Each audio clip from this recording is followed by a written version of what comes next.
Bismillahirrahmanirrahim. Assalamualaikum warahmatullahi wabarakatuh.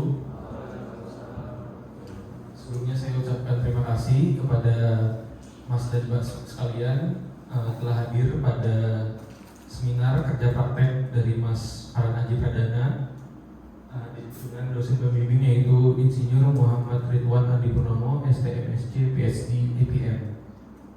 Nah, baik, sebelum seminar di sini saya akan menjelaskan teknis dari seminar ini sendiri. Yang pertama nanti akan ada pemaparan dari Mas Farhan mengenai dari seminarnya itu sendiri, dari KP-nya, dan selanjutnya akan ada sesi tanya jawab. Oke, mungkin sebelum kita mulai, mari kita bersama-sama membaca surat Bismillah. Bismillahirrahmanirrahim.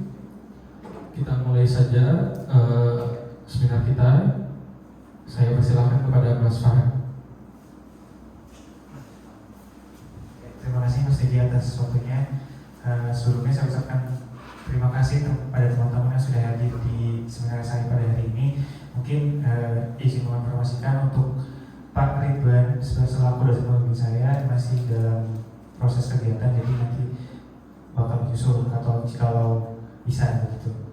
Mungkin langsung saja untuk seminarnya. Jadi di sini yang pertama saya jelaskan dulu outline-nya. Yang pertama ada profil perusahaan, kemudian sistem produksi, human capital management, sistem manajemen, dan tugas khusus.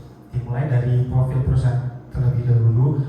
Untuk sebelumnya, untuk tujuan kerja praktek sendiri, yang pertama adalah memberikan pengalaman kerja kepada mahasiswa dalam rangka menerapkan atau membandingkan serta menganalisis teori dan pengetahuan dengan kondisi yang sebenarnya.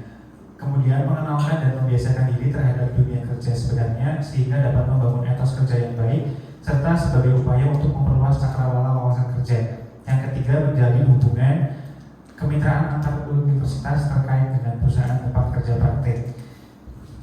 Selanjutnya mengenai profil perusahaan, CV Mitra Karya Utama tempat saya KP didirikan oleh Bapak Insinyur Joko pada tahun 1992 di Ceper, Klaten, Jawa Tengah. Perusahaan ini bergerak dalam pengecoran logam dan permesinan dengan 2 area produksi dengan mesin induksi berkapasitas 500 kg serta memiliki sekitar 50 karyawan. Adapun visi dan misi dari perusahaan ini, yang pertama, visinya menjadi perusahaan unggul dalam menghasilkan produk pengecoran logam yang berkualitas dan mampu bersaing secara global. Kemudian misinya ada 4. Yang pertama, unggul, berkualitas, peningkatan nilai, dan yang keempat, komunitas. Kemudian untuk lokasi perusahaan sendiri, CV Mitra Karya Utama terletak di Batur, Tegalrejo, Kecamatan Ceper, Kabupaten Klaten, Jawa Tengah. Untuk hasil produksinya berikut merupakan contohnya dari CV Mitra Karya Utama. Yang pertama ada pulley, gear mesin, dan big pulley. Selanjutnya perlu diketahui perusahaan ini merupakan perusahaan B2B atau business to business. Jadi CV Mitra Karya Utama bergerak sebagai vendor untuk perusahaan-perusahaan lain dalam memproduksi barangnya. Untuk sistem produksinya sendiri, CV Mitra Karya Utama menerapkan sistem make to order, di mana perusahaan hanya akan melaksanakan proses produksi apabila perusahaan menerima konfirmasi pesanan dari pelanggan. Kemudian untuk metode pengadaan bahan bakunya, CV Mitra Karya Utama ditentukan dari produk-produk yang akan diproduksinya. Kapasitas dapat ditentukan dari melihat pekerja dan kapasitas mesin yang dapat menampung dalam setiap harinya. Untuk kapasitas mesinnya sebesar 4 ton dalam sehari. Seperti itu. Kemudian perlu diketahui untuk alur produksinya. Di sini saya mengambil proses produksi pulley karena pulley ini merupakan produk unggulan dari CV Mitra Karya Utama, di mana alur produksinya ada 14 kurang lebih. Yang pertama adalah pembuatan mal atau cetakan dari produknya, kemudian pengayaan pasir, yang ketiga membentuk cetakan, yang keempat penimbangan bahan baku, selanjutnya meleburkan bahan baku dan mengaduk dan menyeleksi lemburan. Setelah itu menuangkan lemburan sampai akhirnya di proses perakitan atau finishing, seperti itu. Selanjutnya untuk struktur organisasi dan jam kerja yang ada di CV Mitra Karya Utama, ini memiliki waktu jam kerja 8 jam sehari, kemudian bekerja dalam satu shift dengan waktu istirahat sebanyak 2 kali. di waktu duhur dan waktu asar. Untuk struktur organisasinya bisa dilihat di gambar. Yang pertama dan utama ada direktur utama, kemudian direktur, ada manajer pemasaran, manajer produksi, dan administrasi gudang. Di bawahnya terdapat divisi-divisi dari manajer pemasaran, produksi, dan administrasi gudang. Seperti itu.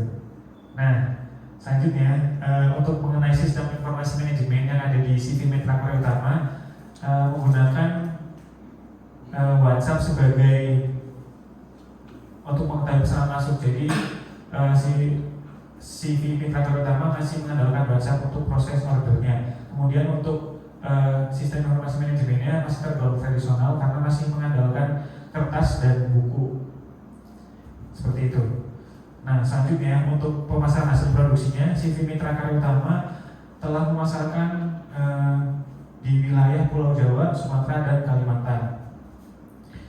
Kemudian beralih ke tugas khusus. Jadi di sini saya mengambil judul atau mengambil topik yaitu analisis hazard identification, risk assessment, dan determining control atau bisa disebut dengan kira DC di industri pengetahuan logam sebagai upaya pencegahan kecelakaan kerja. Dan studi kasusnya CV Mitra Karya Utama. Adapun untuk outline-nya, yang pertama ada pendahuluan, kemudian tujuan penelitian, metode penelitian, pengolahan data, dan diakhiri dengan kesimpulan atau saran. Dimulai dari pendahuluan, dari latar belakang yang sudah diketahui bahwa di CV Mitra Karya Utama masih kurang mengenai keselamatan kerjanya. Maka dari itu saya mengambil metode K3 dengan topik HIGRA DC dengan tujuan untuk menciptakan lingkungan kerja yang lebih aman. Selanjutnya tujuan penelitiannya yang pertama adalah mengukur sejauh mana K3 diterapkan di lingkungan kerja CV Mitra Karya Utama. Kemudian melakukan analisis aspek-aspek K3 yang dapat ditingkatkan untuk meminimalkan risiko kecelakaan dalam proses produksi. Dan yang ketiga, menentukan usulan perbaikan dan mengetahui bagaimana metode usulan dapat berdampak bagi keselamatan kerja. Untuk periode penelitiannya, saya mengambil HIRA DC atau Hazard Identification, Risk Assessment, dan Determining Control. Metode ini digunakan untuk mengidentifikasi terhadap resiko, bahaya, dan penentuan atas pengendalian suatu bahaya yang ada di CV Mitra Karya Utama. Kemudian beralih ke pengumpulan data.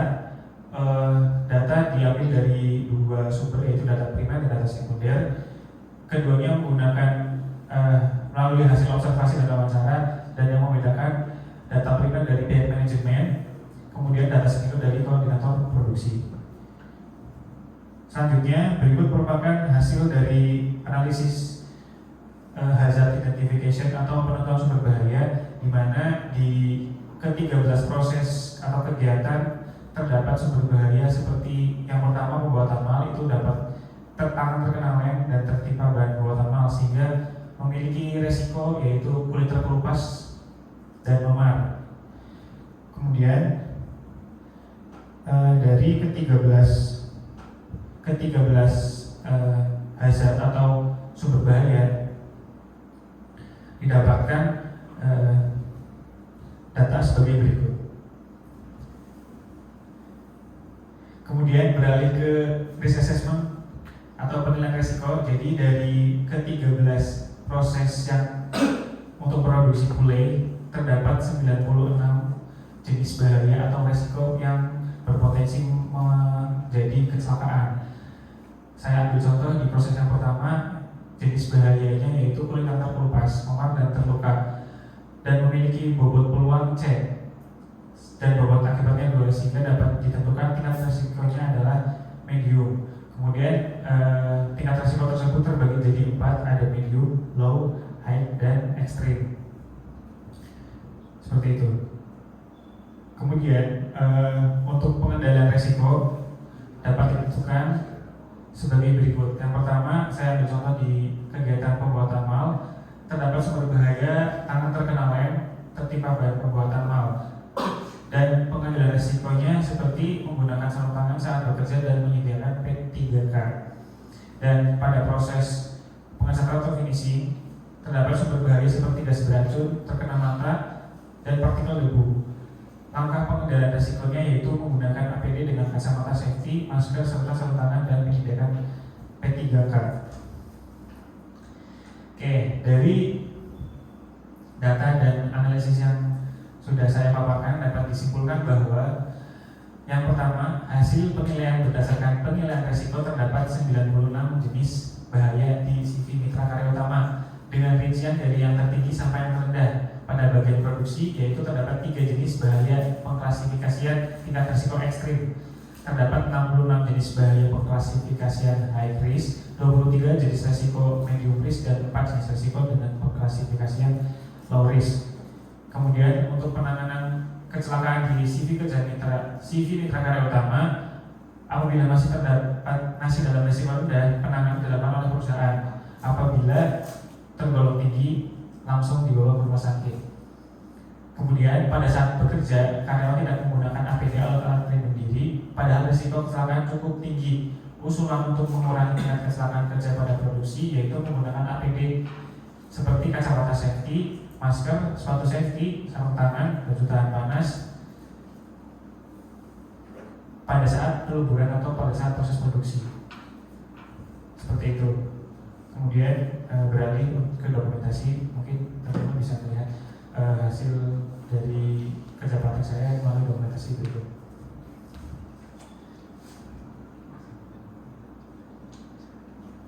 Oke. Mungkin cukup sekian dari seminar KP saya hari ini. Saya kembalikan ke moderator.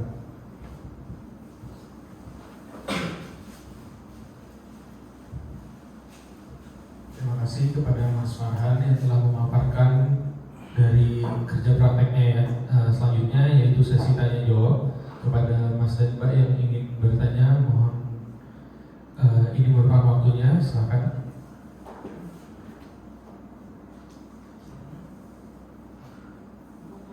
Ada teman-teman yang mau bertanya?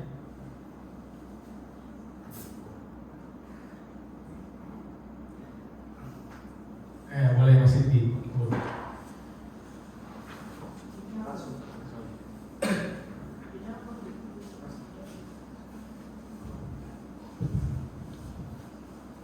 Saya ingin bertanya Mas, jadi apa saja bahaya utama yang teridentifikasi dalam lingkungan di perusahaan tersebut?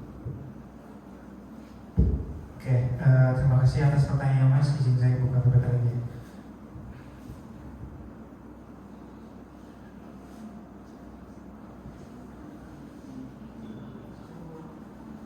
Oke, jadi untuk sumber bahaya yang cukup diperhitungkan dapat dilihat dari tabel berikut. Jadi terdapat tingkat risiko ekstrim di sini, yaitu mengenai pernapasan dan kemungkinan meninggal seperti itu. Jadi dapat disimpulkan bahwa dari proses produksi yang mengakibatkan pernapasan seperti proses peleburan di panci induksi itu dapat menyebabkan risiko yang cukup fatal seperti itu Mas. Oke, terima kasih. Mungkin teman dan narasumber yang lainnya ada yang mau bertanya? Saya ingin bertanya, bagaimana kita menilai risiko terkait dengan bahaya-bahaya tersebut? Oke, terima kasih atas pertanyaannya. Untuk pengendalian risiko dari bahaya-bahaya tersebut dapat dilihat dari tabel berikut ya. Jadi dari proses hazard identification atau identifikasi, kemudian dilakukan penilaian risiko dan selanjutnya dilakukan pengendalian risiko atau determining control. Untuk pengendalian risikonya, seperti di sini sumber bahayanya adalah karena terkena lem dan tertimpa pembuatan mal. Maka pengendalian risikonya dapat berupa menggunakan sarung tangan saat bekerja dan menyediakan P3K. Kemudian ada pun sumber bahaya lain seperti contohnya di sini ada tersayat permukaan produk yang masih tajam dan tertimpa atau terjepit. Saran pengendalian risikonya sama, yaitu menggunakan APD dengan kacamata safety serta sarung tangan dan menyediakan P3K. Seperti itu. ada lagi? Oh ya, belum. Ingin bertanya, tadi kan di tujuan penelitiannya adalah menentukan usulan perbaikan dan mengetahui tadi kan itu ada 96 masalah K3. Nah, apakah dari Mas Farhan sendiri selama kerja praktek tersebut tuh udah ada perubahan dari perbaikan CV-nya itu yang 96 masalah itu? Oke, baik, terima kasih atas pertanyaannya Mas. Jadi pertanyaannya mengenai dari 96 sumber bahaya dan bagaimana hasilnya dari setelah tugas khusus tersebut. Jadi saya mengambil tugas ini karena adanya dari latar belakangnya karena kurangnya kesadaran tentang K3. Nah, dari latar belakang tersebut saya ambil K3 dengan tujuan untuk meningkatkan kesadaran tentang K3. Nah, harapannya setelah tugas ini harusnya angka kecelakaan makin menurun. Nah, dari berhasil atau tidaknya metode ini dapat diukur dari perbandingan antara periode sebelumnya dengan periode setelah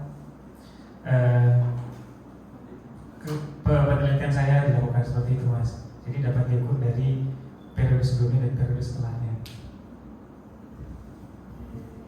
Ya Mas, mau jawab. Oke, terima kasih atas pertanyaannya. Ada lagi? Mungkin izin bertanya Mas. Kan udah mungkin dijelasin dari resiko yang mungkin terjadi di mitra karya utama tadi. Nah, mungkin selama kemarin kerja praktik, kira-kira dari kendala-kendala tersebut tuh ada yang pernah dialami atau mungkin ada kendala lain selama kerja praktik itu? Oke, terima kasih atas pertanyaannya Mas. Jadi pertanyaannya mengenai apakah selama saya menjalani kerja praktek terdapat kecelakaan kerja di situ?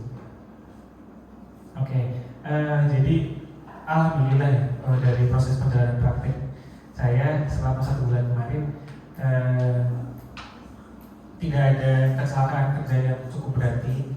Cuman saya melihat di CV mitra karya utama itu masih kurang sadar tentang keselamatan kerja. Jadi apa yang ada di sana masih belum dilaksanakan dan poin-poin K3 seperti rambu keselamatan kerja dan APD dan lain-lainnya itu masih belum ada. Makanya selagi saya kerja praktek di sana masih belum ada kerja apa Mas.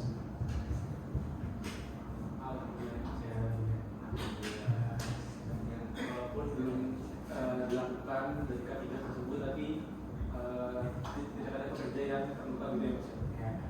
Tapi dengan dilaksanakan K3 ini, insya Allah dapat menekan ya Mas dari pelaksanaan kerja tersebut ya Mas. Ya, Jadi betul sekali Mas Diki. Oke, semoga bermanfaat. Oke. Ada lagi Mas dan Mbak? Ya mungkin Masnya mau bertanya Mas?